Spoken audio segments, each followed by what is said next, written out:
You are tuned in to the Greater Greener Georgia podcast. Joining us again for our Meet the Candidate series is Devin Barrington Ward, candidate for Atlanta City Council. Our host, Mia Delamar, talks with Devin about public safety, economic equality, and so much more. If you'd like to know who's on your ballot and what they stand for, you can visit gcv.branch.vote for your personalized voter guide to help you build your ballot and make an informed vote. Again, that's gcv.branch.vote. Now, with that being said, enjoy the show. My name is Devin Barrington Ward. I'm a candidate for Atlanta City Council Post 3 at large, which covers all of the city of Atlanta. So west side, east side, north side, south side, the whole city. We got the whole city on lock. And so it's a real pleasure to be able to run for this seat because I view this as a continuation of my work as a community organizer in the city of Atlanta, fighting for racial justice issues, increasing affordability, police accountability, and reimagining our public safety system, and ending the scourge of poverty in this city. And so over 17 years, I've been doing that work, and it feels like the natural trajectory is to be on the Atlanta City Council because we need a fighter and someone who loves our city. So we're going to start with something fun. Yes. What are your top three? I get three. You get three because I know as a foodie, this is hard to just give you one. Yeah. Top three Atlanta restaurants. Top three Atlanta restaurants. Okay. Virgil's, Gullah Kitchen, Geechee Kitchen, and West, there's three locations now. West Midtown, College Park, and Conyers. So love Virgil's. Virgil's. What is Virgil's? Virgil's, they're a Gullah Geechee style restaurant. Okay. And so soul food from, Gullah Geechee culture. Shout out to Juan and G, who are the owners and supporters of this campaign. So love that restaurant. Love Miss Icy's because, I'm Caribbean, so I got to eat some Miss Icy's. And then I'm not technically in the city of Atlanta. Miss Icy's actually isn't in the city of Atlanta either, but on the border, close enough. Yeah. And, I'm originally from the east side, so the best Caribbean food that you're going to get is on the east side. Absolutely. So International Roti House, yes. Okay. Yes. Okay. Yes. If you want good roti, listen, International Roti House, for sure. Yes. I usually go to, there's a Jamaican spot that's like on the way to Stone Mountain. And it's like, you drive by it, and it's this little shopping plaza, maybe 4 businesses are there. We go, I don't know what the name of that business is, but it's it bangs. Cool Runnings, bangs. something like that. It's something like that, but it bangs. Yeah, everybody, it's always a in little Metro Atlanta hack. East. If you want the best Caribbean food, Jamaican food, Trinidadian food, Haitian food, go east. It's on the east go side. East. It's on the east east side. Okay. So what are your top 3 legislative priorities? I know you kind of touched on it, but what are your top 3? Yeah, so I think, one, public safety is a big issue for me. In the city of Atlanta, we really have a public safety system that doesn't serve the needs of all of our people, and in fact, put some of our people's lives in greater jeopardy. One of the things that I plan on doing on the Atlanta City Council is introducing legislation to establish a mental health crisis response unit within the Atlanta Fire Department, where they would be empowered to serve as the lead agency on mental health crisis calls. And several other cities have done this, like Los Angeles and others, and they get better outcomes for those who are challenged with mental health conditions because we're approaching this as a public health issue as opposed to a criminalization issue. I also think fully funding PAD services in the city of Atlanta is important. I was really disappointed to find out that PAD has been working without pay since July. At the last city council meeting just this past Monday, we were able to apply pressure to city council, and they provided $550,000 in emergency funding, stopgap funding, so that they could keep their doors open. But I believe fully funding PAD, Policing Alternatives Diversion Initiative, fully funding them is ensuring that they have the money to be able to operate 7 days a week, Monday through Friday. 7 days a week. So that's not Monday through Friday. Monday through Sunday. Monday through Sunday. Absolutely. But also be able to operate 24 hours. Right now, they're only operating Monday through Friday, 7 a.m. to 7 p.m., which leaves a large amount of time where people who are suffering from, extreme poverty, homelessness, mental health issues, and other issues that are more quality of life violations or crimes in the city of Atlanta, where people are able to call 311 instead of 911. It also helps alleviate and take strain off of the 911 system by diverting calls to the 311 system. And so we need to make sure that that system is funded to be 24 hours, 7 days a week. And so that's something that I will prioritize on City Council. Moving on from public safety, I think that it's important that we deal with issues of racial injustice and racial inequality in the city of Atlanta. Atlanta is the #1 city for racial income inequality in the country. And so one of the things that I'm excited to propose is an Atlanta Baby Bonds initiative. So styled after Connecticut, any child that is born at or below the poverty line or would qualify for free or reduced lunch in Atlanta public schools would receive a $3,200 account when they're open, a high yield savings account that the city would invest via Invest Atlanta in a way that's done similar to our pension fund. And when that child turns 18, they would be able to access as much as $34,000 to $35,000 in funding that they would be able to use to open a business in the city of Atlanta, to purchase a home, or to continue their education in Atlanta or beyond. If they decide to stay vested until 26, similar to how children can stay on their parents' insurance until 26, that money could double to be as much as $64,000 that they would be able to do all of those subsequent things that I just named. That's really important because that is how we address some of these issues around generational poverty in the city of Atlanta. Right. We know that children that are born in poverty in Atlanta more than likely remain adults who are impoverished as well, and that cycle of generational poverty continues. We have to invest directly into our young people because they are the future of the city. The last thing that I believe is a priority is affordable housing in the city of Atlanta. The rent is too damn high. Let me say it again. If people ask me what political party I was a part of, I would say I'm a part of the rent is too damn high party. And so cost of living party. The cost of living continues to go up. Not only is the rent too high, but also housing in general, particularly for Gen Zs and millennials to be able to purchase property in the city of Atlanta seems like it's something that is out of reach. And so we need to increase the type of housing that is available in the city of Atlanta. I'm a proponent of making sure that we have some of the most progressive zoning laws in the country that allow for the construction of different forms of housing. And when we diversify the housing market in Atlanta, we can bring prices down. So that's making sure that we have those missing middle properties, duplexes, townhomes, tiny homes, basement apartments. Those are things that are currently not really seen in Atlanta's housing market because our zoning laws don't really allow for that. Much of our property is either single family or large apartments. And so we need something in the middle so that we're hitting folks at all of those price points. Additionally, it's important that we have about 362 acres of city-owned land in the city of Atlanta. I want to make sure that we're prioritizing that land for affordable housing and housing that is actually affordable. We shouldn't be just handcuffed to AMI, which is a way of being able to calculate the cost of living for folks and how we discount housing through affordable housing models. But oftentimes, it's still not affordable. Many people are questioning affordable for who?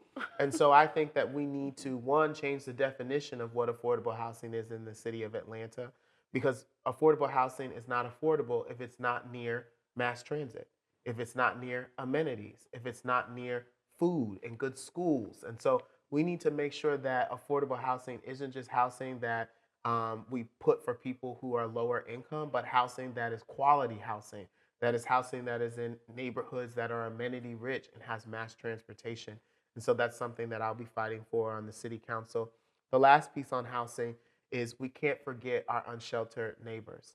And so in the city of Atlanta, we made a mistake when we closed our large homeless shelter and provided no alternative.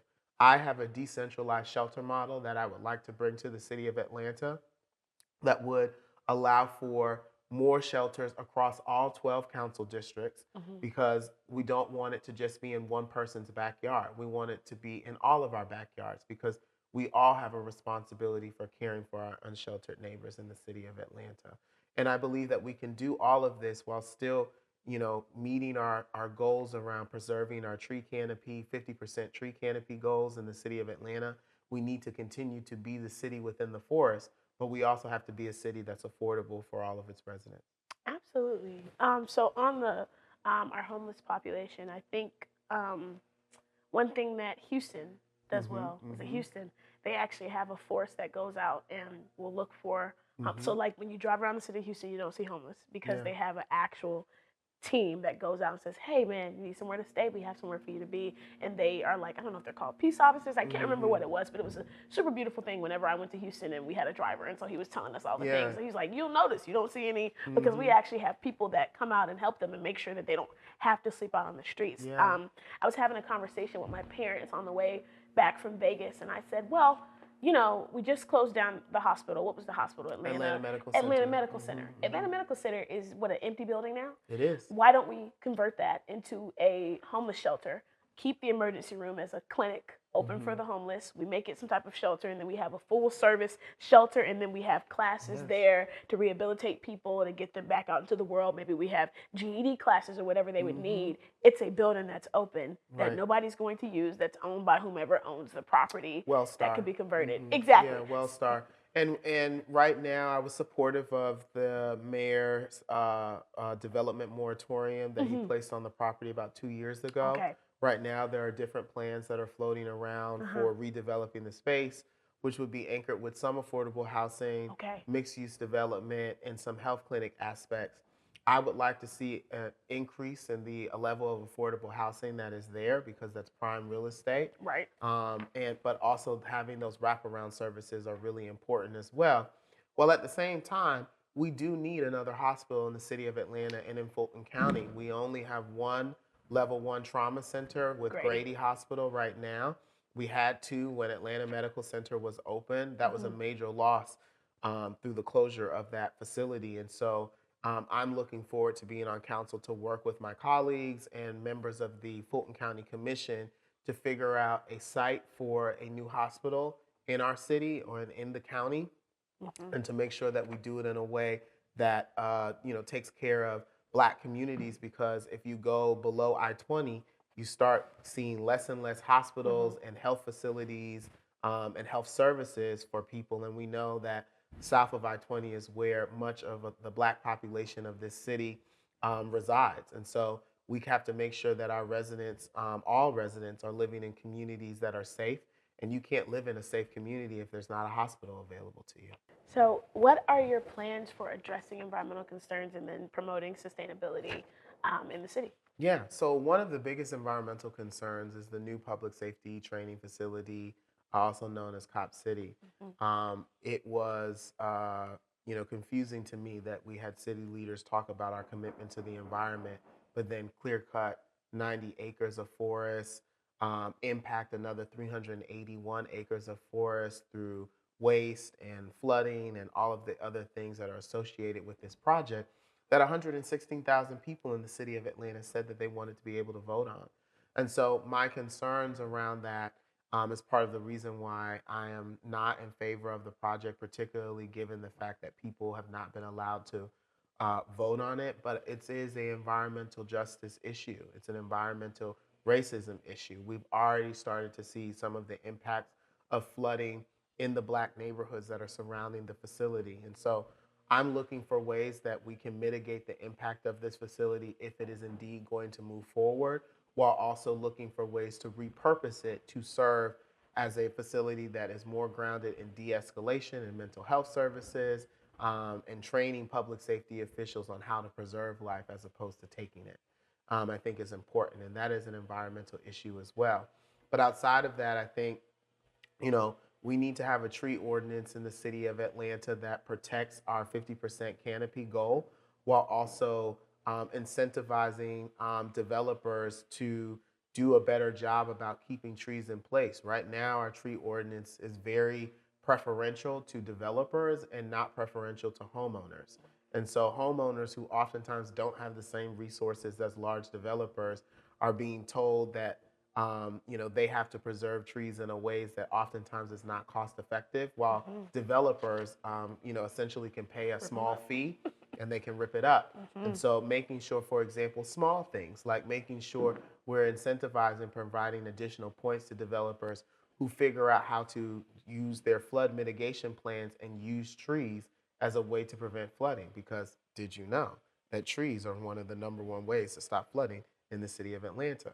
And so I think that having a tree ordinance that is associated with preserving and preventing some of these environmental challenges like flooding is really important. Another piece is that we have to make serious infrastructure improvements to our water sewer system. I think in 2022, the system lost about 11 billion gallons of water. Wow. That's so wasteful, right? Very much. But in addition to that, right now, our water treatment facilities are not doing the best job that they can be doing. We're actually, the city of Atlanta has pending litigation from environmental groups who are suing the city because of recent high levels of E. coli that have been found in the Chattahoochee. There was recently a large fertilizer fire that took place by the South River and caused a major aquatic die-off. Fish, microscopic organisms, and other wildlife that call the South River home are all gone right now. That's ecological damage that has been done to our community and the environment that we live in that may take generations to repair. And so the city of Atlanta needs to do a much better job of protecting the environment. And we need environmentalists on city council. And that's part of the reason why I'm running, because I believe to be a Black person from Atlanta, we're proud of the environment that we have here. We have so many amazing nature trails and parks and nature preserves and other things of that nature that you're constantly seeing Black and brown people walking through, walking their dogs, exposing their children to the beauties of nature. And so it's important that our city government and city council reflect, the consensus of the public, which is that we want to see these environmental protections enshrined in law, and we want to make sure that council is holding the administration accountable for the ways that the city has been damaging our environment. Absolutely. I mean, even when we have a storm, it's like, oh my God, I don't want to go down 20 because Absolutely. I know It's going to turn there's into a going to be a river down 20, and people are almost hydroplaning because we can't drive. We can't drive. And I'm like, you guys, it's monsooning outside, and our drainage is sick. I stay in the house. Hydroplated out there because it's just rivers, the Just Chattahoochee in the road. Lord have mercy. Yeah. So that's certainly a super concern, and I think that infrastructure is something that we've just been hammering in for years and years. Absolutely. And it's finally showing up in a way that is becoming can't catastrophic. We can't ignore it. We didn't have water in the city of Atlanta for 7 days. We're a major city. We're the city with the world's largest and busiest airport. That's unacceptable. And it's not a lack of resources, it's a lack of prioritization. We actually have the money, for the capital improvements that are needed to do, to improve our water sewer system and to improve the way that we treat wastewater in the city of Atlanta. We just need to prioritize these things and fast track these projects. And these projects are also great ways to address one of the other issues I talked about earlier, which is poverty. Right. When we have these large infrastructure projects, they need to be tied to equity goals. They need to be tied to goals around reducing and ending the scourge of poverty by getting people good paying jobs in the city to work on these major infrastructure projects that are going to need lots and lots of hands to work on it. So we should be training young people in our school system and at-risk youth on how to do this work so that they can, get hired for these jobs and build a life for themselves. Absolutely. And we have a bunch of urban farms in Atlanta. There's actually one that's about maybe 8 to 10 minutes from here that some of my students did a tabling for the HBCU Green Fund awesome. a week or two ago.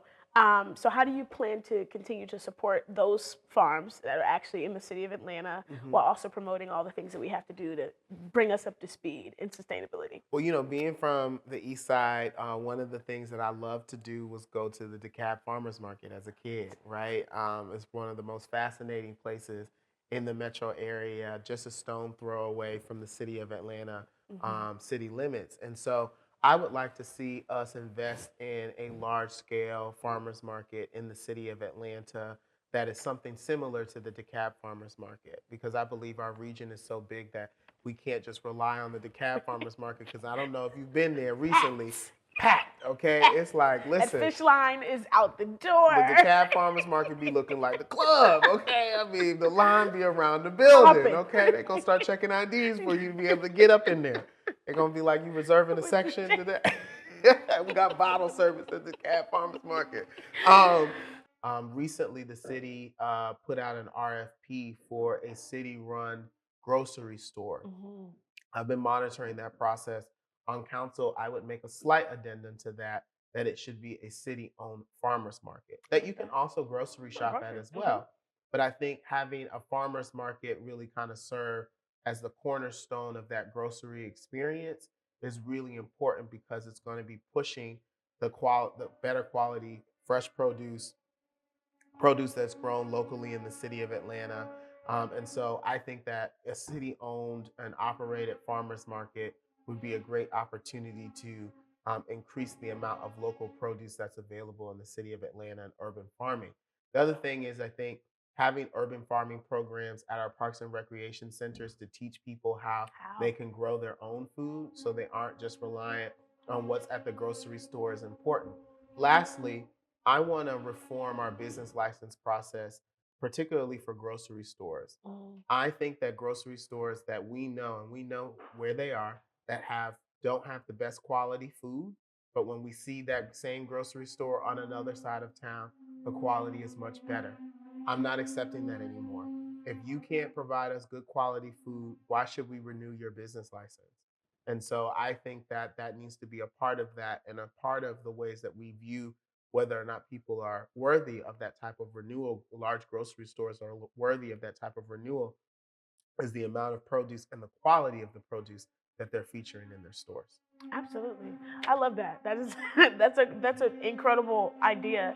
So let's talk about renewable energy. You know, GCV has a huge 100% by 2050 going on right now, 100% renewable energy, clean renewable energy by 2050. So how do you plan to promote renewable energy in Atlanta? Yeah, so I think one, making sure that our buildings are LEED certified is really important.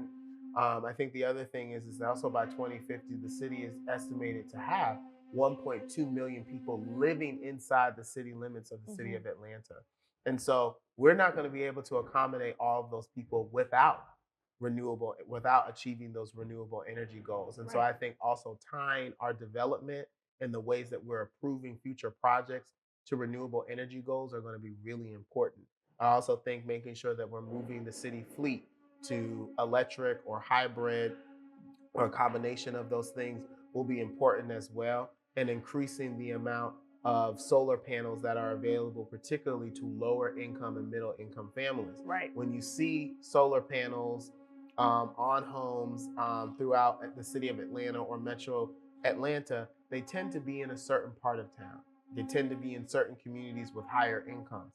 And so we've got to be able to bring these renewable energy solutions to people who are of lower income and middle income, because they're the ones who are most energy burdened, right? Here in the city of Atlanta, we know that lower income households and middle income households spend a greater portion of their money on, utilities associated with electricity and others that is not necessarily associated with clean renewable energy. And so this is a great way of feeding two birds with one stone. We're trying Instead to use, of killing them, we're trying to use, language that's less violent, right? We want the birds to be fed. And so I think this is a great way to be able to reduce people's energy dependence and their costs that's associated with traditional energy sources, while also protecting the environment and hopefully doing the work that we can to prevent the worst impacts of climate change here locally and beyond. Awesome. So on to more of our social issues. There's been a lot that's been happening in the state of Georgia, especially in this past month. If elected, how do you plan to protect the safety and the future of our children in the city of Atlanta? Well, I think one of the things that we talked about, part of the ways that we protect the safety of our children is through that baby bonds initiative, Uh-huh. right? Economic violence is violence, right? And so the ways that we've allowed certain communities and the children in those communities to live under the thumb of poverty is violent.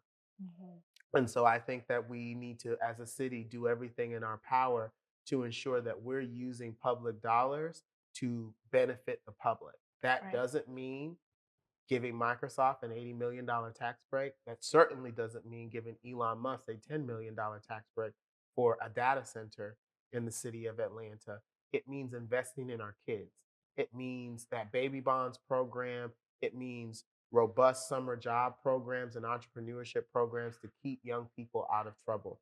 I think the other thing that you're alluding to is we did see recently a mass shooting at a school in the state of Georgia. And while we've been fortunate to have not have those incidents inside the city of Atlanta in our public schools, Mhm. we most certainly have had young people who have brandished weapons on one another and have killed each other. And that's unacceptable as well because gun violence is gun violence, whether it's a mass shooting or two kids who are trying to sort out a disagreement. I think one of the things in the city of Atlanta that we need to focus on is making sure that every child that's enrolled in a parks and recreation related program must go through a conflict resolution crisis management Mm. training because that's going to be the ways that we teach young people how to de-escalate themselves. Unfortunately, the city of Atlanta is not empowered to have our own gun laws beyond the laws that we have that govern city owned property. And Right. even that can't supersede state law. Right. And so it's important that we do all of the things that we can at the city level to keep guns out of young people's hands, but also to give them the tools needed so that when adults are not around, we are confident that they can de escalate conflict amongst themselves. Because the best way to keep young people safe is to empower them with the Mhm. tools and the knowledge and the skills to be able to reduce violence in our community. So, how do you plan to increase transparency and accountability Yeah. in this within the city council? I got a question like this that was similar from another organization. They're called Committee for Better Atlanta. Hmm. They represent some of the large corporations and business interests in the city of Atlanta. And they asked me, name a time where your ethics has been challenged and how you worked through that.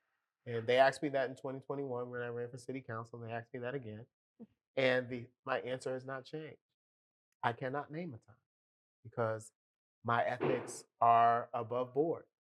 I don't believe in taking things that don't belong to you. I don't Mhm. believe in misabusing the people's trust. And I enjoy my freedom. And, elected officials do go to jail. And so Often. often. Now, some of them, get Mhm. 34, felony indictments and they're still able to run for president. But I don't have the complexion for the protection for that.